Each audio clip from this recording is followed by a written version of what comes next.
लखीमपुर के बाद अब बदायूं में दलित लड़की की रेप के बाद हत्या कर दी गई। लड़की रात से लापता थी। देर शाम उसका शव मिला। सुबह पुलिस ने आरोपी जितेंद्र को गिरफ्तार कर लिया। आरोपी ने रेप और हत्या की बात कबूल ली है। उसने पुलिस को बताया कि वो शराब के नशे में था। रेप के बाद मुंह में मिट्टी भरकर उसे दबा दिया। दम घुट गया। थोड़ी देर में लड़की की मौत हो गई। उन्होंने कहा, चौकी पर तैनात स्टाफ अगर लापरवाही न करता तो आज मेरी बेटी जिंदा होती। चौकी वालों ने मेरी बेटी को मरवा दिया। फैजगंज भेटा इलाके के एक गांव में मां, पिता और भाई के साथ रहती थी। पीड़िता रात को लापता हुई थी। उसकी मां ने कहा, मेरी बेटी मानसिक रूप से कमजोर थी। वो अक्सर गांव में घूमने के लिए चली जाती थी। उस दिन भी ऐसा ही हुआ था। बेटी गई थी लेकिन वापस नहीं लौटी। काफी देर नहीं लौटी तो हमने गांव में तलाश शुरू कर दी। आसपास के लोगों से पूछताछ की लेकिन उसका पता नहीं चला। हम चौकी पर भी गए। वहां पुलिस को बेटी के लापता होने के बारे में बताया। उन्होंने कोई कार्रवाई नहीं की। गांव के लोगों को आशापुर रेलवे स्टेशन के पीछे एक लड़की की लाश मिली।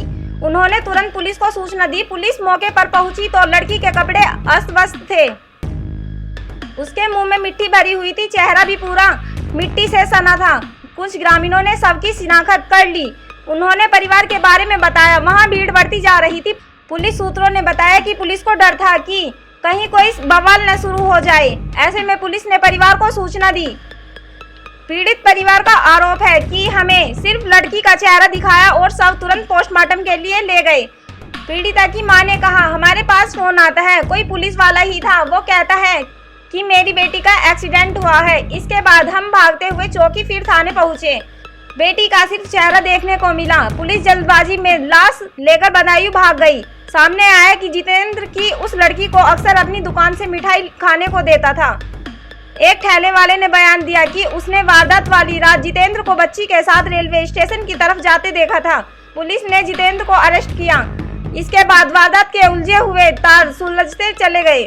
जितेंद्र ने पुलिस के सामने कबूल किया कि वो लड़की को मारता नहीं, मगर वह उसे पहचान गई थी। उसने कहा कि घर पर शिकायत कर देगी। इसके बाद उसने बच्ची के मुंह में मिट्टी भरकर उसे दबा दिया।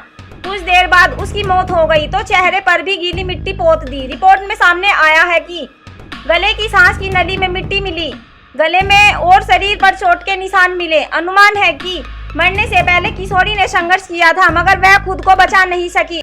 अब पुलिस ने रेप के बाद हत्या की एफआईआर दर्ज की है। वहीं उसका वेजाइनल वॉश सुरक्षित रखा गया है। किशोरी के शव को देर रात दफना दिया गया। इस पर आपकी क्या राय है? ब्यूरो रिपोर्ट, बहुजन हलचल। अगर आप चाहते हैं गरीब हर वंचित इंसान की आवाज आप तक पहुंचे तो हमारे चैनल को सब्सक्राइब करें और बेल आइकन का बटन दबाना ना भूलें। देखते रहिए बहुजन हलचल न्यूज।